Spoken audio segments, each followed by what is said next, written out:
খুবই পছন্দের একটি শাক। স্পেশালিটি তেমন কিছুই না, শুধুমাত্রই পছন্দ। আমি কিভাবে রান্না করি এই শাকটা সেটাই আজকে শেয়ার করছি।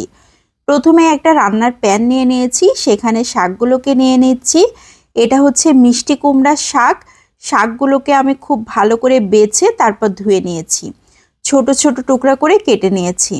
লবণ দিয়ে দিয়েছি আধা চা চামচ, হলুদ গুঁড়া আধা চা চামচ, একটা বড় সাইজের রসুন কুয়া কুয়া করে ছিলে দিয়েছি, 8-10টার মতো কাঁচামরিচ ফালি করে দিয়েছি, 2টা পেঁয়াজ মোটা মোটা করে কেটে দিয়েছি, পানি দিয়ে দিচ্ছি আধা কাপ।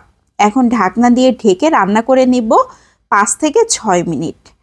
5-6 মিনিট জাল করার পরে শাকগুলো একদমই কমে গিয়েছে। এ পর্যায়ে শাকগুলো নাড়াচাড়া করে সব কিছু মিশিয়ে দিতে হবে। লবণ, হলুদ, পেঁয়াজ, রসুন, মরিচ নাড়াচাড়া করে সব কিছু মিশিয়ে দিয়েছি। এখন ঢাকনা দিয়ে ঢেকে আবারও রান্না করে নিব 8 থেকে 10 মিনিট। এই 8-10 মিনিটের মধ্যে শাকগুলো খুব ভালোভাবে সিদ্ধ হয়ে যাবে, শাকের পানি কিন্তু একদম শুকিয়ে যাবে। এ পর্যায়ে শাকগুলো একদম সিদ্ধ হয়ে গিয়েছে, শাকের নিচের পানিগুলোও কিন্তু শুকিয়ে গিয়েছে। আমি অনবরত আরও কিছুক্ষণ নাড়াচাড়া করে নিয়েছি, এখন একটা সাইডে রেখে দিচ্ছি।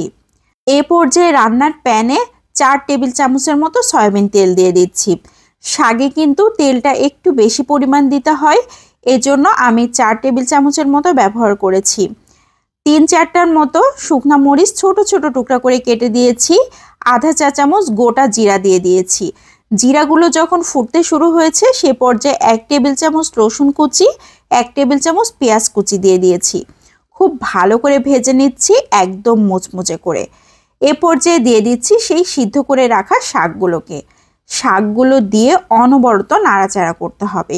এ পর্যায়ে কিন্তু নাড়াচাড়া বন্ধ করা যাবে না, তাহলে শাকগুলো প্যানের সাথে লেগে যাবে, তখন আর খেতে ভালো লাগবে না। এইভাবে অনবরত নাড়াচাড়া করতে করতে একটা সময় দেখা যাবে শাকগুলোর নিচে কোনো ধরনের কোনো পানি নেই, খুব ভালো মতো ভাজি হয়ে গিয়েছে, একদম আঠালো টাইপের হয়ে এসছে। সে পর্যায়ে বুঝতে হবে আমাদের শাক ভাজিটা একদম কমপ্লিট হয়ে গিয়েছে। আমি এখন সার্ভ করেও নিয়েছি। এই শাক ভাজি করার সাথে সাথে আমার মনে হয় গরম গরম ভাত নিয়ে বসে যাই, এত বেশি টেস্ট লাগে। এই শাকটা হলে আর কোনো তরকারিরই প্রয়োজন হয় না। 1 স্লাইস লেবু আর এই শাক, 1 প্লেট ভাত নিমিষেই শেষ হয়ে যাবে। তো আমার আজকের এই শাক ভাজির রেসিপিটা কেমন লাগলো সবাই লাইক ও কমেন্টের মাধ্যমে অবশ্যই জানাবেন। ভালো লাগলে বেশি বেশি করে শেয়ার করে দিতে পারেন, তাহলে অনেকেই দেখার সুযোগ পাবে। তো আজকের মতো এখান থেকে বিদায় নিয়ে নিচ্ছি। সবাই ভালো থাকবেন, সুস্থ থাকবেন। আসসালামু আলাইকুম।